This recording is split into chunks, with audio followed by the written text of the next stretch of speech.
Uh, Welcome back, students. So, welcome to the third session on Module 3 for the course Java and JDEE ISC 641. And in this particular session, I'll be demonstrating the creation of the threads using the extending the thread and by implementing the runnable interface using Eclipse. Then, how do you create multiple threads in a program that I'll be demonstrating, followed by how do you control the multiple threads that you are going to create in a application in an application by using isAlloy method, the join method, and then followed by wait, notify, and notify all. Using such things, we'll be demonstrating the things. Yeah. So let us first discuss about the how do you create the multiple threads. So I explained in the session 2. At the end of the session, I have demonstrated, I explained the two ways of creating a thread. So one is by extending the thread class, extending built-in thread class, and second technique is by implementing the runnable interface. So now we'll try to create multiple threads in an application. Then we'll move on to the Eclipse demonstration of creating multiple threads, then followed by the thread controlling mechanism. Okay. So I'll be sharing the screen to demonstrate the things.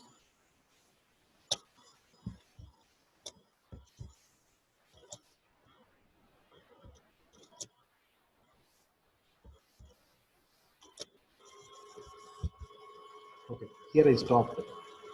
How do you create multiple threads from the single class?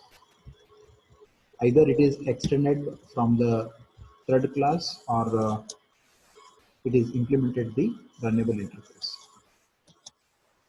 Here it goes.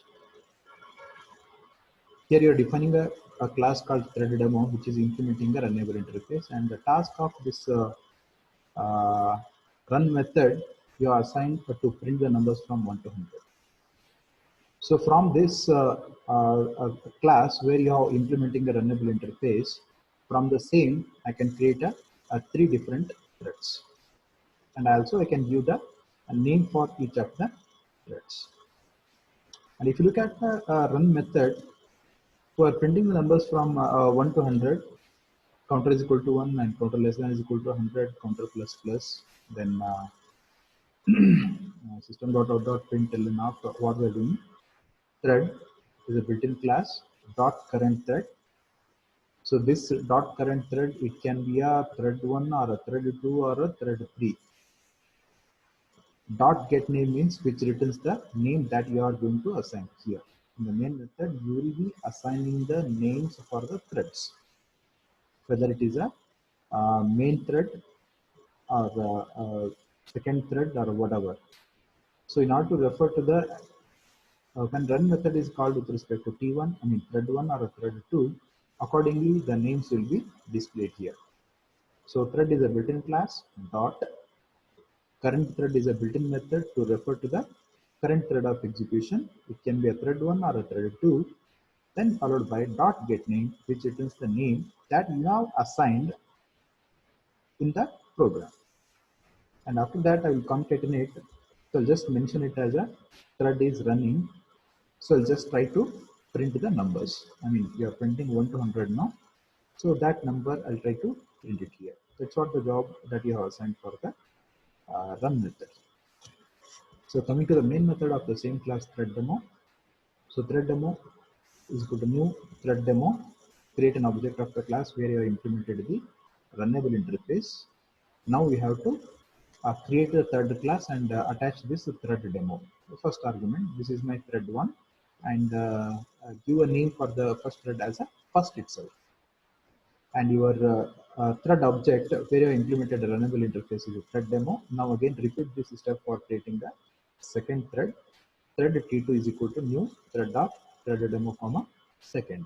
Now, totally, how many threads you have here in this program are uh, the two new threads what you have created here, T1 and T2, and other one is the main thread that you are that will be created by the system automatically. Anyhow, that you are not referring actually. Only not to refer to the current thread means whether it is a T1 or a T2, we are invoking this method called current thread. This get name, either you are assigning two names for the two threads, thread demo, that is T1 and T2, either it prints first or a second. Either it prints a first or a second, followed by thread is running. First thread is running, second thread is running, first thread is running, and second thread, something like that. And the counter, whatever the value you have in the loop, that will be printed. So after this, when you are dealing with implementing a runnable interface, please remember and keep repeating this stuff. It is very, very important. First, you need to create an object of the class where you have implemented the runnable interface. That is your thread demo. Create it. After that, you need to attach this object as argument for the thread class. Yes, okay, I am assigning. That's all. If you wish to assign the name for the thread T1 that you are creating, you can give a first here. Otherwise, you can just leave it. This is the optional argument. The second argument is optional, but first one is it is mandatory. Whatever the object you have created, you should attach with the thread object T1 and T2. So T1 dot start and T2 dot start, and it will be, T1 makes a call to the run method with respect to the thread object T1, and accordingly, the T2 will make a call to the run method.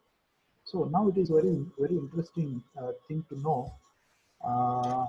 Thread 1 is also printing the numbers from 1 to 100, and the thread 2 also it is printing the numbers 1 to 100.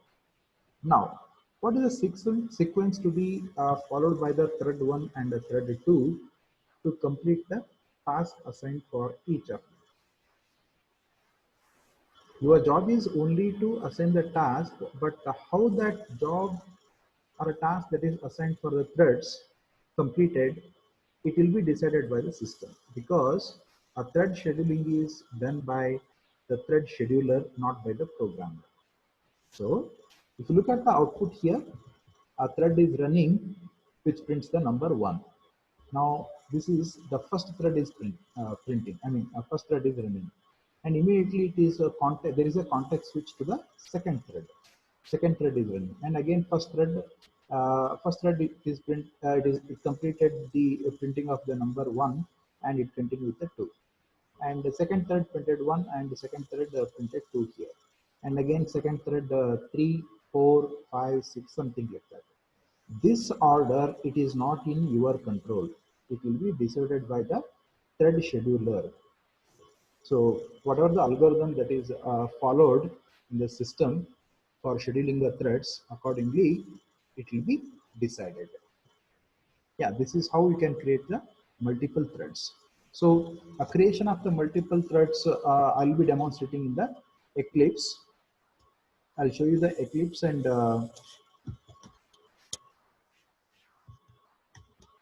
I'll show the output also. Yeah. So in this program, so you're supposed to create a new Java project. I have created a new Java project. So that is the basic thing what you have discussed with respect to module 1 and 2. Again, I will not stress on those parts. So I will just create a project called thread demo. So in the thread demo, I'm creating a new class called multithread.java, and file name is also multithread.java, and my class name is also the multithread.java, where I have defined the main method. You can just observe here. So multithread and name of the file should be the same. Name of the class where you have defined a main method and the name of the file must be the same in order to launch the program, or in order to begin the program execution. Okay, let us go through the different threads that we are creating here. First, you import a package called java.lang.thread. Next, define a class called first, second, and a third. Three classes I'm going to define. So the name of these classes are first, second, and the third.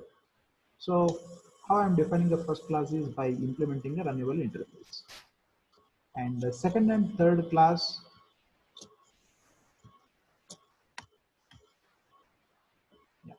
second and third class, I'm defining by extending a thread class. So for thread creation, always has two techniques. One is by implementing a runnable interface and by extending a thread. So first one is by implementing a runnable interface, second and third by extending the thread class. So I'm just trying to have one variable here, that is string name. So thread name we just wanted to assign, and thread t1. So define a constructor for this first class. Take this string argument n for assigning the name for the first string. We are calling it as a first, second, and the third. We are following the same sequence what I presented in the presentation slide or PPT. And name is equal to n. Whatever you received, just you assign to the variable instance variable name. And t1 is equal to new thread of this comma name, and create a new object. Why it is required? So either you can create a thread object in a separate class and you can attach to the class where a runnable interface is implemented, or you can create the thread object and you can make the t1 variable and you can start the thread straight away, t1.start, which is another alternative technique for creating the thread and starting the thread automatically, which is the same what I explained in the PPT. But instead of writing in the main method, we're writing inside the constructor itself. I'm attaching the object of the first class, which is where the runnable interface implemented, is attached with the third class, and I'm giving a name that is the first, and I'm starting the thread here. And the task to be performed is just printing the name and along with the printing the numbers from 1 to 10. So coming to the second one, that extends from the thread, again string name t2, then again in the constructor itself assign the name and create the objects and make the thread to start. Again print the name what it is received and try to print the number from 1 to 10. Repeat the same for the third thread. So all together coming to the main method of your multi-thread. So I'm just trying to create the objects of these classes, first, second, and third, and t1, t2, and t3. So names first, second, and third. Constructors. These are going to be the names of these threads what you created, and so once you call, automatically it makes a call to the constructor. First, let us take an example of the first constructor. So it comes to the constructor and a thread will get started, and the start method automatically makes a call to the run method. So it performs the task, and similarly for the T2 and T3. So let's look at the output of this program in order to how it behaves with respect to an execution. So let's look at these things. So here it is the output. So first, second thread is printing. Second thread, the name of the thread is a second, which is printing the values 1 to 10. Followed by the third thread is printing. Name of the thread is a third, and it is printing the values from 1 to 10. Next, name of the thread is a first, and which tries to print the numbers from 1 to 10. So here how, I mean, only you can define the threads, you can create the threads, but with respect to an execution, thread scheduling is not in your control.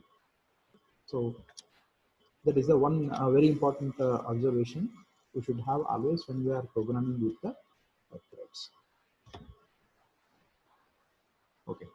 Let us, what we'll do is thread controlling mechanism that will make it as a separate content. So creating multiple threads. So this session, I will end here only. Then the controlling threads using ESLI, wait, and sleep method, notify all, that I will take it in the next session. Thank you.